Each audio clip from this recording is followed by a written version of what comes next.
Bezrat Hashem Bishuato. Cette fois-ci, nous allons commencer par du Moussar, Orchot Yosher, de Rabbi Haïm Kanievski, Zichrono Ivracha, Zchut Dagen Alenu. Nos sages ont dit, dans Psahim, Kofiut Gimel Amoud Bet, 3 personnes à Kadosh Baruch Hu, il les aime. Et un d'eux, celui qui ne s'énerve pas. 3 Kadosh Baruch Hu, il les aime. Un d'eux, celui qui ne s'énerve pas. Et ils ont dit dans Maseret Kiddushin, Aïn Aleph, Amoud Aleph. Rabbeinu Chaim Kanievski va parler dans le 17e chapitre dans lequel on vient tout de suite d'entamer sur le sujet de Kaas avec Peda. Le kourou et ou bien s'énerver sur quelqu'un d'autre.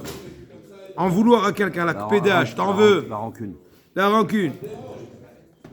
Nos sages ont dit dans Maseret Kiddushin Aïn Aleph Amoud Aleph qu'il y a un Shem Kadosh qui s'appelle le Shem Membet. Otiot, un saint nom qui fait 42 lettres. Eh bien, on n'a pas le droit de le transmettre qu'une personne qui ne s'énerve pas. Si il y a une personne nerveuse qui ne sait pas se contenir, ou se surpasser, ou comment dirais-je, être patiente, avoir le date, etc., on ne lui transmet pas, c'est dangereux. C'est comme donner une bombe atomique entre les mains d'un gamin. Nos sages, dans Maseret Ta'anit d'Avdalet Amoud Aleph, nous ont dit qu'une personne doit se comporter, s'habituer, s'éduquer à se comporter avec Nehuta, Menahat Ruach, posément, et ne pas trop être, comment dirais-je, réagir de façon spontanée, réfléchir un peu. Aïe aïe aïe, combien est méprisé la mauvaise vertu du kourou, la mauvaise habitude du kourou. Ce que nos sages ont dit dans Midrash Le'olam, Periketvav, qui ramène dans le Rambam, tout celui qui s'énerve, il est considéré comme ayant servi des idoles lo alenu. La Gemara Maseret Shabbos, aïe aïe aïe, Daf Kuf He Amud Bet, page 105, folio B. Celui qui déchire ses habits lorsqu'il s'énerve. Alors là, c'est peur. C'est pas comme Superman avant de s'envoler, c'est Hercule après être devenu vert. Celui qui déchire ses habits pendant qu'il est en colère, celui qui brise des ustensiles lorsqu'il est en colère, celui qui gaspille son argent quand il est en colère, il veut se venger. Et il veut lui aussi mettre sa prime, et cette fois-ci, gagner le rami, gagner le poker, gagner, je ne veux pas dire d'autres mots. Eh bien, il faut qu'il soit à tes yeux comme un idolâtre. Lo alaini. Nos sages dans le Zohar Hadash, Noah, et aussi dans Masechet Shabbat, dans le même endroit dans Masechet Shabbos, il nous dit Shabbat Koufé Amoud Bet. Lo iye becha elza. C'est un passage dans la Torah. Il ne faut pas qu'il y ait en ton sein une divinité étrangère. En d'autres mots, Avodah Zara. En d'autres mots, ils disent le Midrash, ne t'énerve pas facilement. Autrement, tu es en train de développer l'idolâtrie interne qui est en ton sein. Aïe, aïe, aïe, aïe, aïe. Exactement. La fameuse sainte lettre du Nachmanide. On a enseigné dans la Gemara, dans la Mishnah Masechet Avot Perkei, Mishnah Yud Aleph. Noach lich'os, de cacher les ratzot racha. Une personne qui s'énerve facilement et qui se console difficilement, Hashem Mishmor, il a un stempel d'impie. Voilà, c'est marqué dans la Gemara Masechet Eruvin, Daf Samerhe Amoud Bet, 65 folio B. En 3 choses, une personne on peut la qualifier. On peut savoir son degré en fonction de 3 choses. Quoi? Entre autres, une des choses, c'est Bekasso. Bekasso, Bekisso, Bekosso. Sa colère. Kisso, comment il se comporte avec son les dépenses. Kosso, quand il boit un verre de trop, est-ce qu'il commence à chanter la Marseillaise ou commence à avoir des languissements vis-à-vis d'Akadosh Baruch Hu? Et Kasso, quand il énerve, est-ce qu'il se contient ou bien il devient la fureur de vaincre? Dans ces 3 choses-là, la personne est remarquable. mis à part le fait que le casse, ou prendre à cœur, ça revient au même. Pourquoi une personne s'énerve? Parce qu'elle prend encore la chose. Elle prend la chose personnelle. Elle croit que l'autre, il a le libre arbitre d'atteindre sa sensibilité, etc. Eh ben, c'est aussi mazik, le goût et l'anshama. Ça peut nuire au corps et à l'âme. Comme ce que la Gemara a dit, Masechet Nedarim Daf Kaf Bet, tout celui qui s'énerve, plusieurs genres de Gehinam s'en prend de lui et l'habite. Vitatoniot Sholtotbo. Vous entendez bien? Les hémorroïdes. Celui qui est nerveux, il est sujet aux hémorroïdes.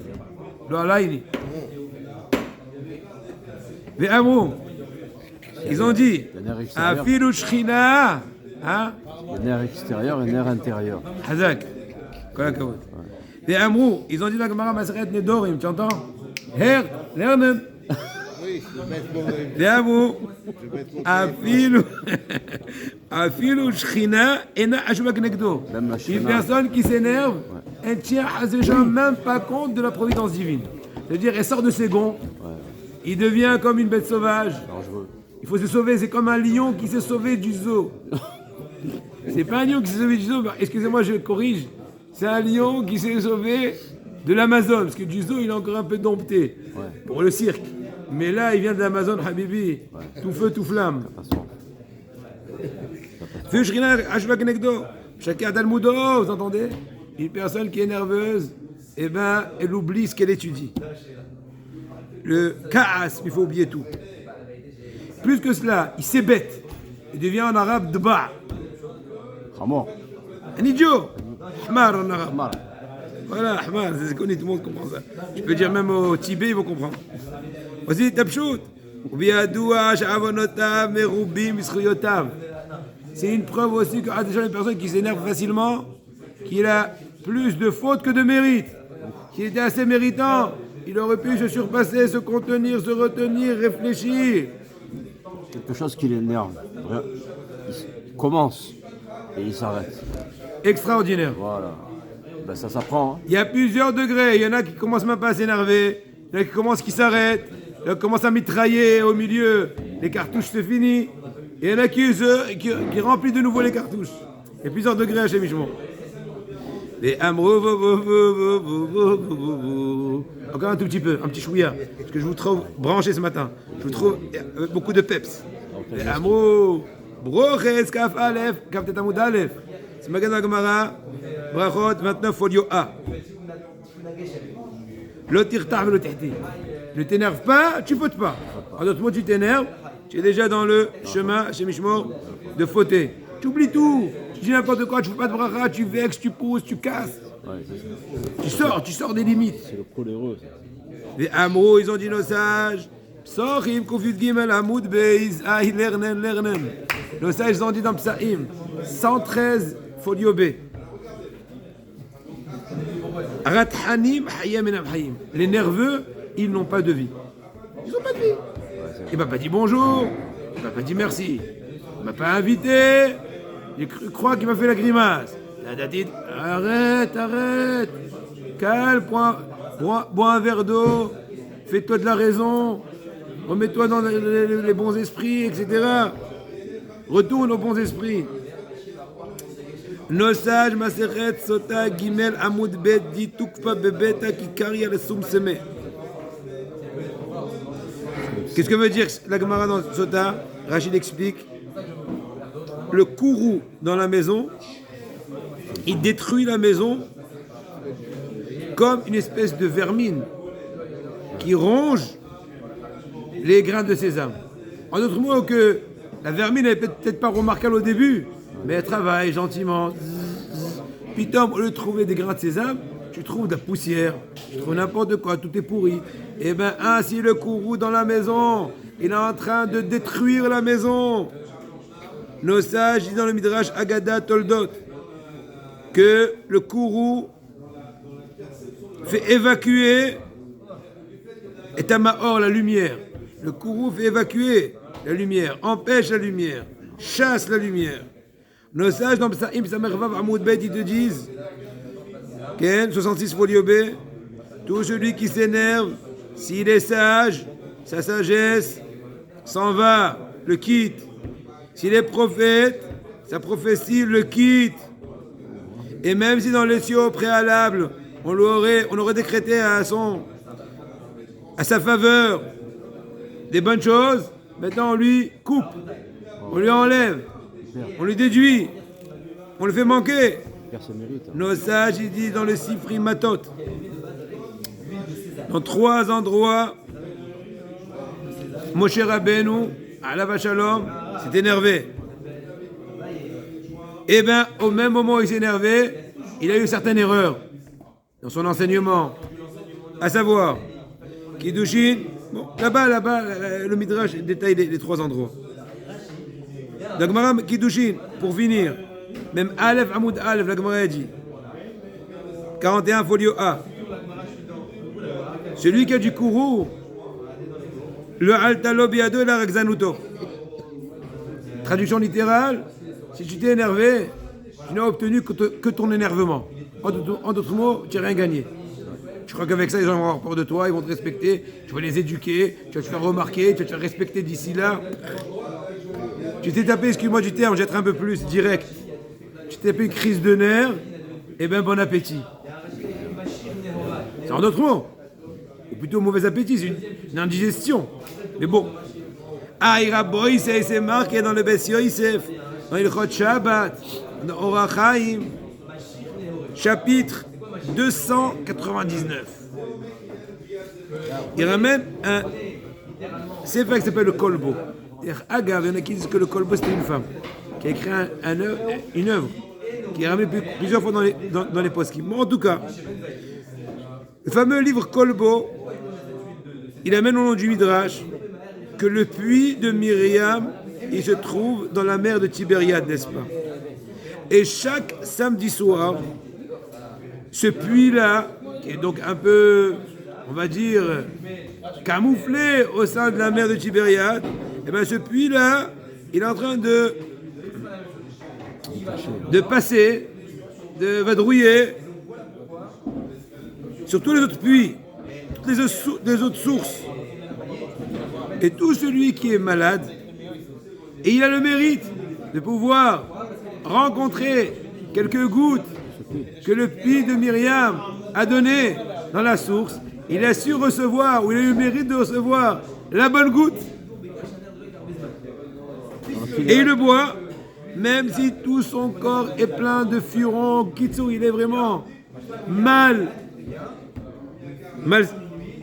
en mauvaise situation, automatiquement il se guérit. Ah.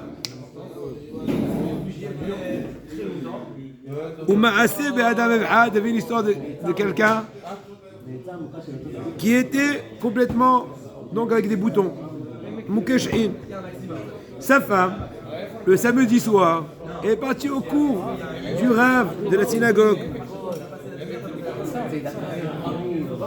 Elle a un peu tardé. Le cours s'est un peu attardé cette fois-ci, un peu tardé.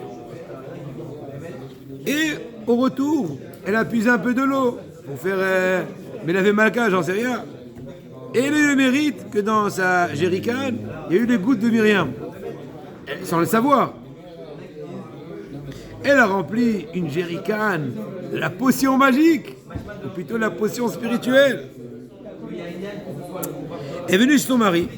Son mari, il a reçu avec très grande joie, pour ne pas dire en fait, sincèrement, il était complètement énervé. Ginette, tu as vu l'heure? 10h30.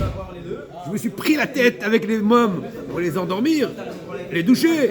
Je te raconte pas que le petit qu'il a fait 2 fois les couches. Je pensais à mon arbre qui tourne ça. Imaginez-vous le scénario. Alors, tellement elle était vexée et émue ou énervée, elle a jeté sa jerrycan de son dos. Elle s'est cassée. Quelques gouttes ont quand même giclé sur son mari, sur son pied. Et tous les endroits où les quelques petites gouttes ont atterri, il avait des furoncles. Delay. Et c'est effacé. Sur ça, nos sages ont dit que celui qui a du kourou, il n'a gagné que la mesure de son kourou.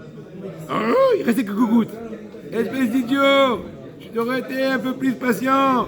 J'aurais une douche complète, tout neuf comme une poupée. Vous avez compris? Demain, Bezrat Hashem, nous continuons la puissance. Quelle chose ils avaient. Incroyable, hein? Israël dans le désert. Maintenant, comme je vous trouve de bonne humeur, est-ce que tu es de bonne humeur? Ça a l'air, en tout cas, du moins l'asperge. Mais le COES, ça se travaille. Bien sûr. Ben oui, comme moi maintenant. Ça se travaille. Ça se travaille. Alors, des fois, moi, je donne des cours à des élèves.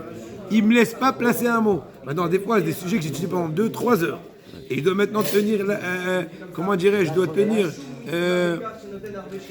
l'attention du public sur un sujet profond pendant au moins 50 minutes. Et si déjà, aux 3 premières minutes, c'est le cirque dans le sens que chacun intervient, l'autre pense avoir compris, l'autre est déjà en train d'expliquer à l'autre qu'est-ce que je suis censé dire, il n'a même pas compris quelle était la question. Maintenant, tu attends, tu fais chute, c'est bon, une autre fois chute, après c'est le souk, tu t'arrêtes, tu attends, tu insultes, ça se travaille. Ça, c'est du respect. Aïe aïe aïe, Vodasamides. Au lieu de m'énerver sur eux, qui comprennent comme ça, j'ai dit d'abord merci Hachem, c'est un cours vivant. C'est pas comme les bibliothèques nationales, tu rentres. Prière de rester en silence, ne pas nuire à la concentration des méditeurs. Je suis en train de lire Zola, L'étranger de Camus, Le rouge et le noir, j'en sais rien, les trucs, les standards, etc. Vous comprenez? Télé, quand tu rentres, comme ici, ça boue. Et là, c'est encore au début d'ébullition, on a pas 1000 tonnes. Ça va venir à 100 degrés, ça va être... Ah, oui, ça boue, c'est comme la bourse. Vous avez vu quand on rentre à la bourse, c'est pas calme. Oui, j'ai investi au Japon dans les petites oranges japonaises. On s'en fiche. Mais non, investi, non, rachète, au revoir. Bon, en tout cas. Un exemple, c'est Hillel. Exactement. La Gemara Maseret Shabbat. Shabbat. Nos sages, la Torah dit au début de la paracha à nous, Vayeshev, Yaakov a siégé dans la terre de où étaient ses parents, n'est-ce pas? Israël. Rachid dit que Yaakov a voulu s'asseoir en quiétude. Au même moment, n'est-ce pas? Oui. Il y a eu toute l'épopée de Yosef. Ils ont vendu leur frère, etc. L'explication est la suivante. A priori, la question est la suivante. Je ne comprends pas les tzadikim. Ils n'ont pas le droit un peu de souffler?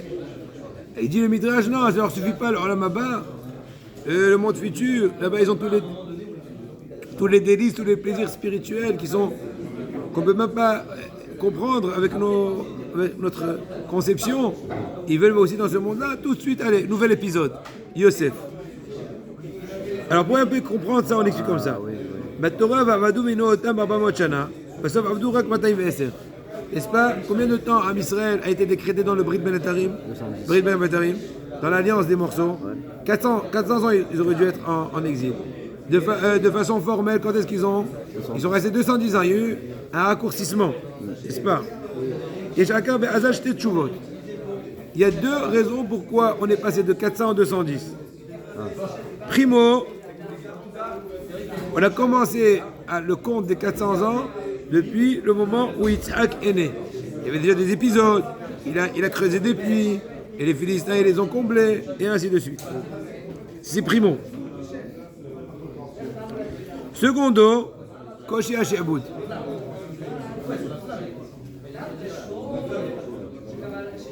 Secondo, Koshi Hashiabut. Que quoi? Puisque les 400 ans étaient à un certain degré d'asservissement moyen. Or, eux, en 210 ans, ils ont fait une compilation de travaux forcés, compliqués et durs, comme 400 ans de travaux moyens. Donc, ils ont eu, comment dirais-je, c'est pas un écourtement, c'est plutôt une compilation du rapport entre temps et effort. Ça a un rapport avec le travail qu'il faisait. Voilà. Maintenant, l'Osage dit Question importante. Comment est-ce possible que Yosef a été puni? On a dit qu'il a été puni parce qu'il a dit la médisance sur ses frères, le Hachem a fait qu'ils l'ont jeté, etc. Maintenant, sans rentrer dans les détails. Il avait moins de 20 ans. Oui, 17 ans. Il avait 17 ans. Or, on sait que très bien qu'il y a plusieurs degrés de culpabilité. 13 ans, 20 ans, etc. Donc il n'avait même pas encore l'âge que Beddin chez le Ma'la, le Beddin des cieux, ne punit qu'à partir de 20 ans. Il n'avait pas encore 20 ans.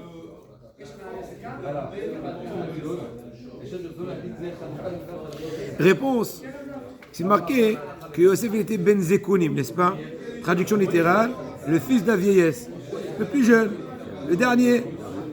Mais le Midra, dans le Targum, il est marqué qu'il était Hacham.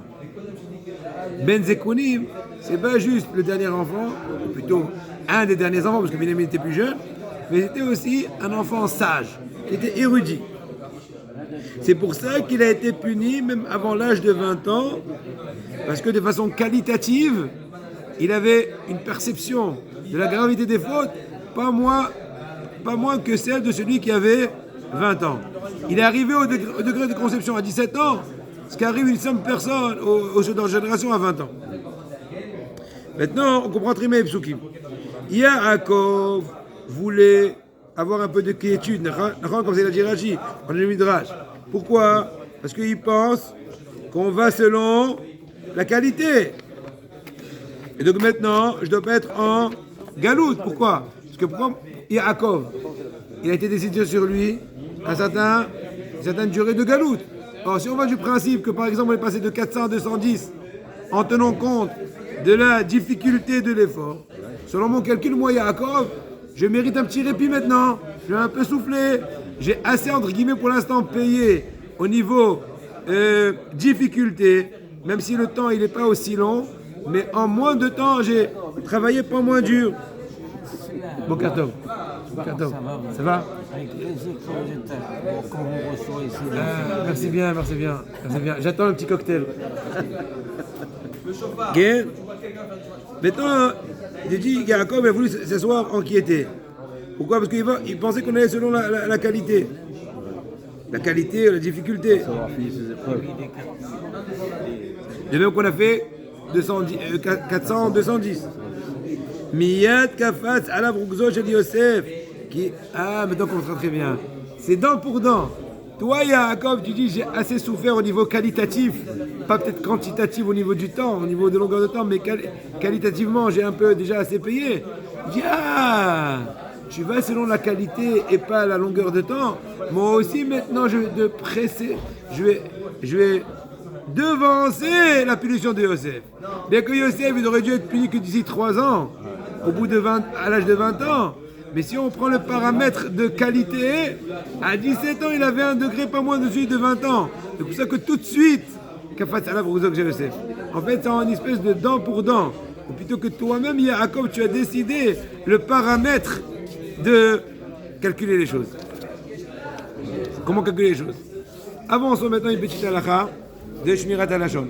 Quand tu veux. Si ton ami refuse de te faire une certaine bonté, un service, tu n'as pas le droit de raconter sur cela à d'autres, afin de l'humilier. Ou bien voilà. Faut se taire alors. Que ce soit le cas où tu as demandé un emprunt monétaire, il a refusé, ou bien il ne t'a pas invité à sa maison à une certaine cérémonie, ou bien il ne t'a pas assez bien reçu.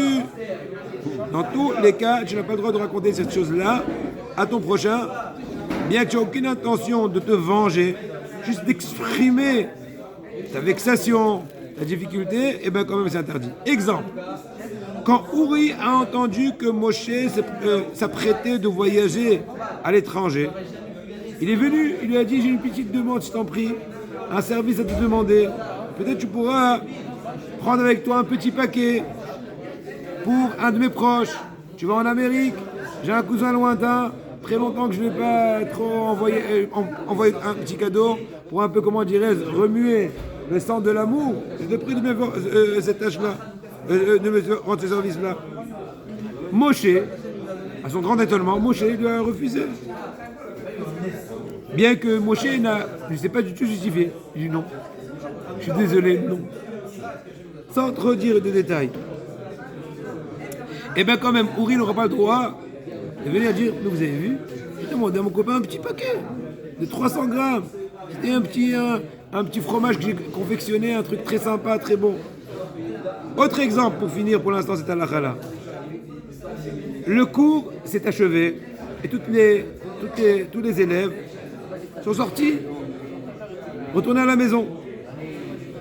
Chava, qui était une des participantes au cours, elle est partie aussi vers le bus, vers la station de bus. Elle a vu qu'elle n'avait pas assez d'argent pour payer le titre de transport. Elle s'est retournée à son ami et je t'en prie, prête-moi, imaginons, 5 shekels pour pouvoir acheter un titre de transport. Je te rembourserai bien sûr. Et elle a dit, je suis désolé, non. Elle savait très bien, il n'y avait aucun doute que Hava, elle savait très bien qu'elle ne pouvait pas, à cause de ça, voyager. Elle a quand même refusé. Quelques minutes plus tard, elle a rencontré Hava, son ami Ahuva. Et après qu'elle a reçu d'elle la somme bien voulue, elle lui a dit avec un peu d'amertume, je ne savais pas que Hadassah avait un si mauvais cœur. Elle n'était pas prête à me prêter même quelques centimes pour pouvoir acheter un titre de transport, j'étais coincé. Et bien dans ces propos-là, elle a transgressé l'interdiction. J'aime nous aider à nous protéger. Une question journalière diverse. J'aime beaucoup boire un petit thé le Shabbat. Eh bien tant mieux. C'est à la menthe, à la rigueur. Mais mon fils me dit qu'il a appris à la yeshiva qu'il est pratiquement impossible de préparer un thé Shabbat sans transgresser d'interdit. Réponse. Félicitations à votre fils, il a parfaitement raison. Préparer un thé pendant Shabbat, c'est un casse-tête chinois. Le problème est simple. Le thé est considéré comme un aliment cru qui cuit très facilement. Et donc, les règles qui permettent de préparer un café dont les grains sont déjà cuits ne permettent pas de préparer un thé sans enfreindre l'interdit de cuire.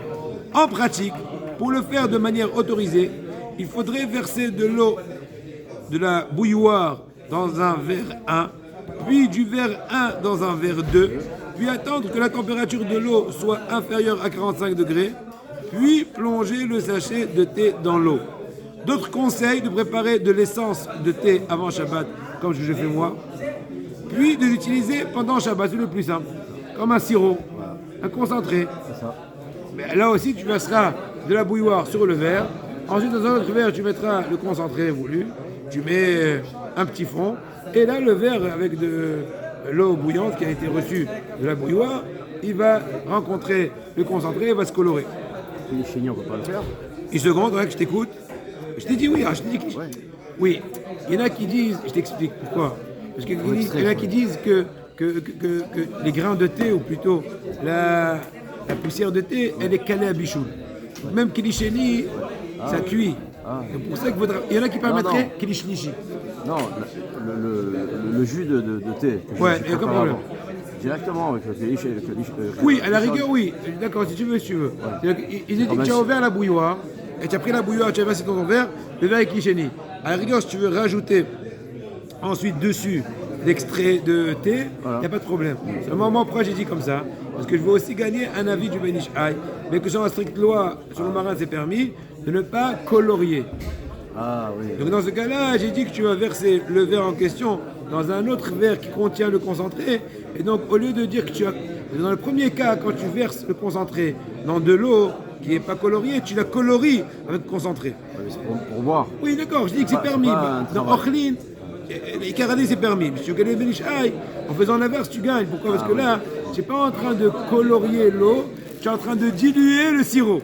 Donc, il n'y a pas de problème. Autre obstacle, certains décisionnaires font remarquer quelques autres problèmes éventuels dans la préparation du thé, comme le risque de trier. Mais cela n'est pas notre sujet. Il y a un autre problème de Boré, mais bon, maintenant, on ne va pas entrer dans ce sujet-là par rapport au sachet, les retenir, etc. Continuons maintenant, effectivement, un peu de la halachot de Shabbat, avec un nouveau metteur en scène. Maintenant, on va parler de Souda Revi'it. C'est-à-dire l'accomplissement du 4e repas qu'on consomme Motsei Shabbat, samedi soir. Le sage dit les olam yesader adam shulchano Motsei Shabbat l'erkavot. Il faut tout le temps, il faut toujours être vigilant, comment dirais-je, de dresser une jolie table Motsei Shabbat de façon honorable afin de raccompagner la reine Malka. Elle ne s'appelle pas Malka, mais Shabbat, la reine du Shabbat. Vafilu eno ochel et la kazaït. Même s'il mange que 27 grammes, environ 30 grammes de pain, et bien ça vaut le coup aussi, comment dirais-je, d'ouvrir une table. Cette Séouda, elle est obligatoire. C'est pas que de la Hassidoute. Dans le Zohar Kadosh, il est mentionné que celui qui n'accomplit pas la 4e Séouda, c'est comme si il n'a pas accompli même la 3e. Quel est le rapport? Pourquoi? Parce que je vais t'expliquer. Si tu es tellement rassasié, après la Soda Shishit, et tu n'as plus de place de manger la Révite, la 4e, ça prouve rétroactivement que tu as entamé le souper. C'est comme si tu n'as pas fait Soda Shishit. La preuve que tu n'es pas prêt à manger une 4e.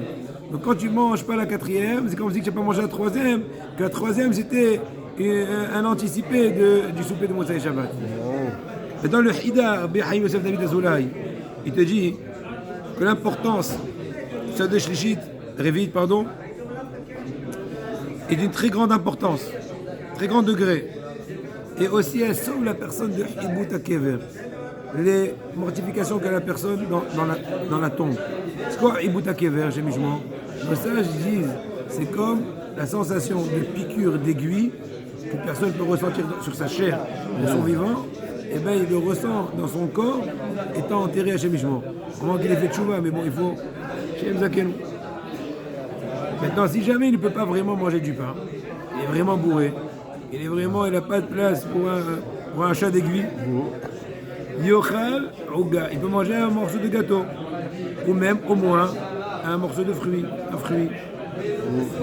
Et avoir l'attention lors de cette consommation de faire attirer la bénédiction dans toutes les autres séoudotes des jours réguliers. Parce que cette séouda-là de Soda Revi'it, elle fait amener la bracha dans tous les repas de la semaine qui vient. On raconte une fois que le Gaon de Vilna, Benou, il y a au Kremer. Le Gaon de Vilna. Une fois, il était malade pendant Motsei Shabbat, le samedi soir. Il vomissait. Il ne pouvait pas manger. Après, il s'est endormi. Il se sentit un peu mieux. Il a ordonné à sa famille, au moment de sa famille, que si l'aube n'est pas encore arrivée, du dimanche matin, eh ben, qu'il lui émiette même un kazaït, un 27 grammes, afin qu'il le mange même à la cuillère, pour ne pas manquer à la Souda Revi'it. Nos sages disent qu'une personne, elle a un certain éver. C'est quoi éver? Elle a un certain membre, un certain os, qui s'appelle niskoy. Et il s'appelle aussi louz. Et c'est lui la puissance de l'homme. C'est, comment dirais-je, le centre de gravité. C'est lui la racine et le début de l'homme. C'est comme ce qu'on dit, c'est comme la pierre qu'on met au début quand on vient construire un nouveau bâtiment. Il vient de Etzem HaShamayim, des cieux. C'est un matériau très spécial. Et même quand la personne meurt, elle est enterrée, cet os-là, il ne se déconstitue pas du tout. Il reste tel que. Et même si on le fait rentrer dans du feu, il ne se consume pas. Même si on prend un marteau, il ne se casse pas. Il est éternel. Et à partir de la base de cet os-là, quand je va entre guillemets reconstituer l'homme lors de la résurrection des morts. Et cet os-là, il a un oneg dans l'Amaba. Il a, comment dirais-je, un plaisir dans le monde futur. En fait, c'est un os qui est au bas de la colonne vertébrale. Et ainsi, il est mentionné dans le Midrash que la personne a été constituée à la base du louz qui est dans la colonne vertébrale. Et il reste, il persiste, il résiste, il reste jusqu'à la résurrection des morts. À ce moment-là, il se sumifie, plutôt il devient humide, pardon. Humide. Et de par cela, tout le corps, c'est comme lorsqu'on fait gonfler une pâte. Ah, c'est aussi, c'est lui la source qui va faire tout gonfler le corps qui a été détérioré. La vermine, chez Mishmor. Vite pachette, les cannes ou le canne, vite matouk. Il va se reconstituer et il va retrouver tous ses os, tous ses nerfs, ses veines, la chair et la peau. Et everzé, cet organe-là, qui s'appelle le niskoï, le louz, il ne s'alimente que de la Sauda Révite. Incroyable. Que samedi soir. Donc très important de l'alimenter. De faire le... De mettre, comment dirais-je, de l'essence dans la batterie. Mettre du carburant. Les femmes sont aussi obligées d'accomplir ces Ouda Réveillite comme les hommes. Et c'est bien de dire verbalement, je vais manger pour l'intention de ce Ouda, mais la Vemaka, le repas de l'accompagnement de la reine du Shabbat. Et c'est aussi une aptitude de celui qui est makpid, de bien accomplir ce Réveillite, qu'une femme peut accoucher facilement grâce au fait qu'elle est méticuleuse, elle fait attention d'accomplir ce Réveillite. Encore une fois, le Gaon de Vilna, une fois sa femme, la femme du Gaon de Vilna, elle a accepté sur elle de jeûner Ta'anit Afsaka. Ta'anit Afsaka, traduction littérale, c'est un jeûne avec un certain arrêt. En d'autres mots, plutôt sans arrêt. Dans le sens qu'on commence à jeûner le samedi soir, on ouvre le jeûne le vendredi soir d'après. Une semaine consécutive, jour et nuit incroyable. Et quand ils se sont rendus compte de cela, le Gaon de Vilna, il a arrêté, il a obligé de faire Souda Shli et encore une fois, elle a arrêté de manger après Souda Shlichit. Après qu'elle a coûté l'Avdallah, elle est partie dormir. Ça y est, on commence le jeûne. Quand le Gaon de Vilna, il a entendu ça, il a dit, allez-y, dites-lui en mon nom que tous les jeûnes qu'elle fera, ils ne pourront même pas expier le fait qu'elle a manqué la Souda Réveillite. Donc aussi bien la réveiller, c'est interdit de réveiller son prochain. C'est marqué dans le Hataï Marosh que Gezel Shena, quand on vole le sommeil de son prochain, il n'est pas remboursable. Tu vas le rendormir, tu vas lui mettre comment dirais-je, un somnifère. Mais là, étant donné l'importance de la mitzvah et la gravité de la manquer, il a dit 1, je te réveille, 2, romps ton jeûne, et pour ne pas, parce que tous les jeûnes que je pourrai faire, ils ne expireront pas. Incroyable, hein, le manque de sa vie. Le Hida Kadosh, Abinu Haïm Yosef David Azoulay, il dit que c'est bien de préparer un plat, un nouveau plat, en l'honneur de Souda Réveillite, et ne pas se suffire des restants du Shabbat. Ah, oui. C'est pas du recyclage. À moins qu'on n'a pas trop la force, on n'a pas trop d'appétit, etc. La Gemara raconte dans Masechet Shabbat Kufitet Amoud Bet sur Rabbi Avaou qui préparait pour chaque repas du Shabbat, incroyable, pour chaque repas du Shabbat, il préparait un veau. À Souda Réveillite, il égorgeait un quatrième veau. T'entends ça? Un nouveau veau. Et il en mangeait les clayotes, les reins. Il aimait bien les reins. Donc imaginez-vous à Kotaï, un beau méchoui, moitié Shabbat, on ne parle pas avec toute la tfina du samedi matin et des bons plats du vendredi soir, mais il avait encore l'honneur du Moussai Shabbat, il mettait à la grillade les reins du 4e veau. Quand son fils Avimi il a grandi, il lui a dit papa, c'était Rabbi Avaou. Le fils de Rabbi Avaou, c'était Rabbi Avimi. Il a dit papa, pourquoi tu dépenses tellement? On n'a qu'à garder les reins du veau, du 3e veau, du samedi après-midi, pour le soir. Tu égorges un veau entier, un 4e veau entier que pour les reins. Et le restant de la viande, bof, on le mangera d'ici 6 mois. On va le congeler, ou à l'époque, on le salait, etc.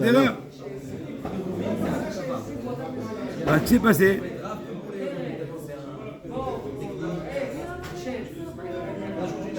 Qu'est-ce qui s'est passé? Les cieux, ils ont envoyé. Il est venu à Lyon, il a mangé le 4e veau. On peut lui dire, t'as tort. De là, on apprend qu'on ne gagne rien de toutes les économies qu'il y a.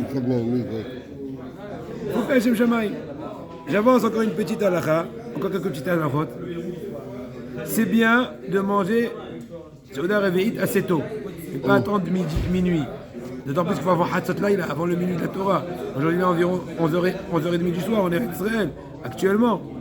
Donc c'est bien de manger Seuda Reve'it assez tôt, afin que ça soit remarquable que c'est le repas d'accompagnement du Shabbat.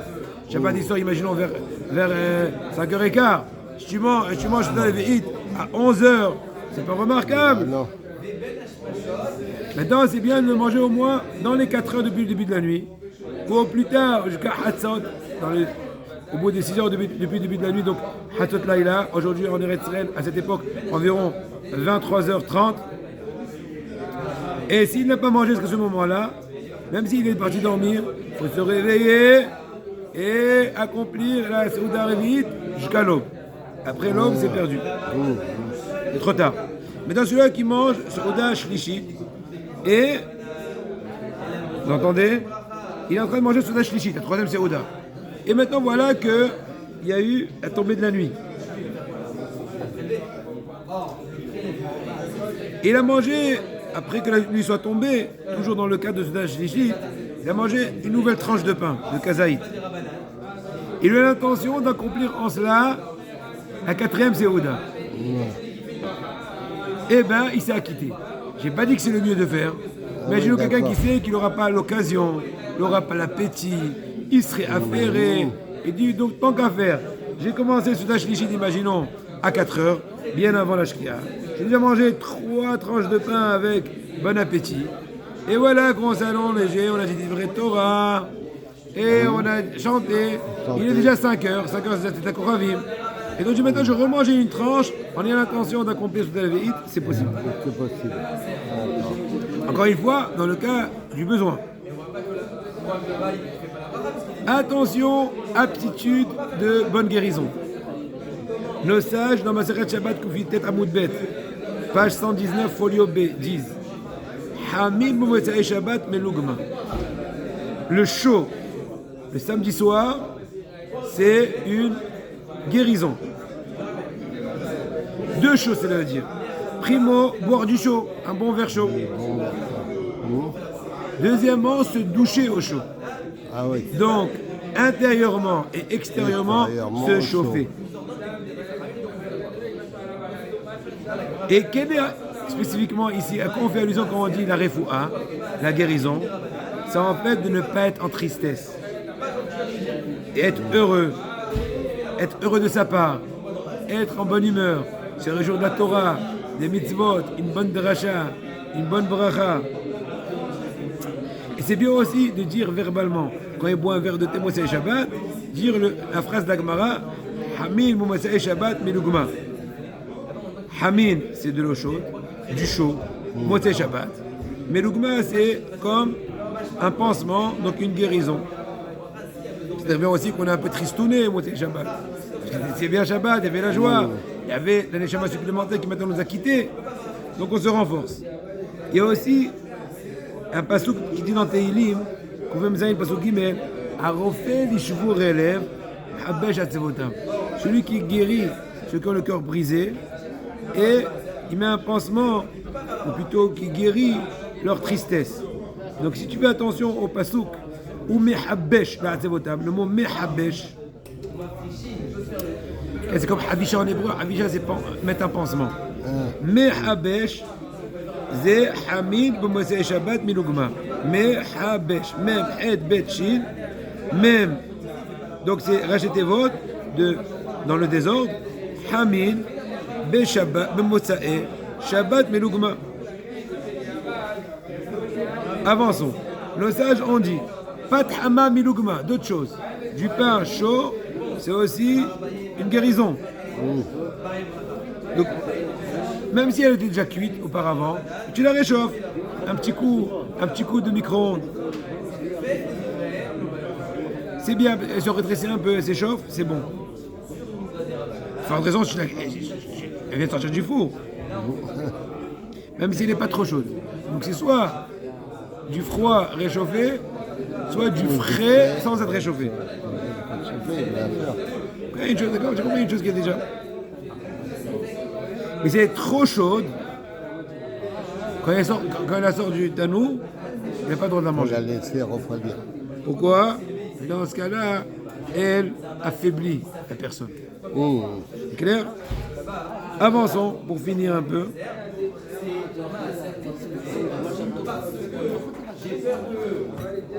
Le propriétaire, il n'a pas pu le là, il a ramené incroyable. Tu te rappelles l'histoire avec le puits et les gouttes d'eau? Oui. Qu'on a lu dans Raprem Kaniski pour la gravité de ne pas s'énerver? Ouais. Il le ramène maintenant dans un nouveau registre de Motzei Shabbat. Tu sais que c'est marqué dans la Sorim HaKodoshim que quand...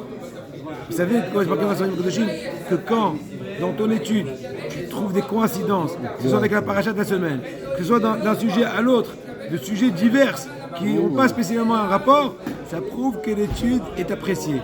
Ça prouve que vous êtes des bons élèves, des étudiants. Je vous aime. Je suis en train de me dire, moi, j'ai vu tout à l'heure.